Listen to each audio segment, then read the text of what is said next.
Kembali lagi di podcast kita pada hari ini bersama saya Diana Nabila. Saya Karmini. Nah, pada hari ini topik yang akan kita obrolin kayaknya deket banget nih sama kehidupan kita sehari-hari.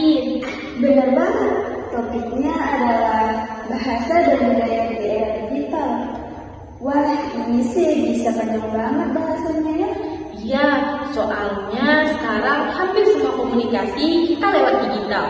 Chat, caption IG, video TikTok, sampai meme, semuanya udah jadi bagian dari cara kita ngomong dan berekspresi ya. Dan itu ngaruh langsung ke bahasa.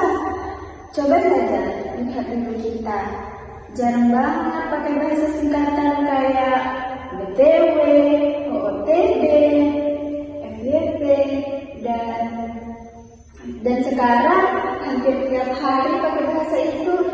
Kadang sampai bingung sendiri artinya apa.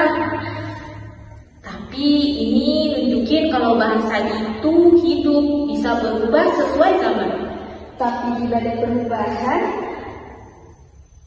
kita juga perlu mikir apakah kita ngasih ruang buat bahasa daerah atau malah makin melupakan.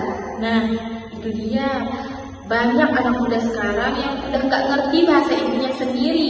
Padahal itu bagian penting dari identitas budaya kita. Tapi untungnya sekarang mulai banyak konten kreator yang bikin video pakai bahasa daerah. Ada yang bikin podcast, parodi, cerita rakyat, bahkan tutorial masak pakai bahasa lokal. Betul, di era digital sebenarnya bisa jadi penyelamat budaya juga, asalkan kita kreatif dan sadar akan potensi itu. Tapi bukan cuma soal bahasa ya, budaya secara luas juga terpengaruh. Sekarang bisa dengan mudah akses budaya luar, seperti musik K-pop, film Hollywood, dan makanan dari mana-mana.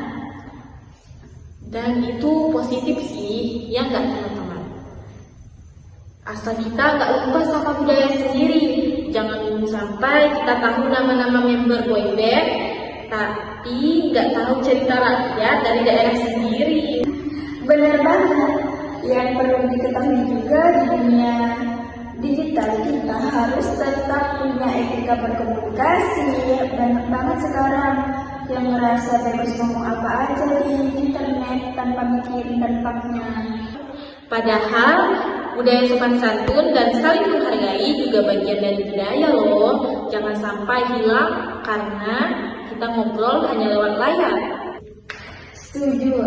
Jadi intinya bahasa dan budaya kita memang berubah, tapi bukan berarti harus kehilangan nilai-nilainya. Yuk, kita jadi generasi digital yang gak cuma update teknologi, tetapi juga punya kesadaran budaya, bijak dalam berbahasa, bijak dalam berbudaya. Oke deh, terima kasih sudah mendengarkan podcast kami pada hari ini. Sampai ketemu di podcast selanjutnya. Jangan lupa tetap jaga bahasa dan jaga budaya. Dan jangan lupa jaga lingkungan juga ya. Salam digital, semangat budaya. Sampai jumpa di podcast selanjutnya. Bye!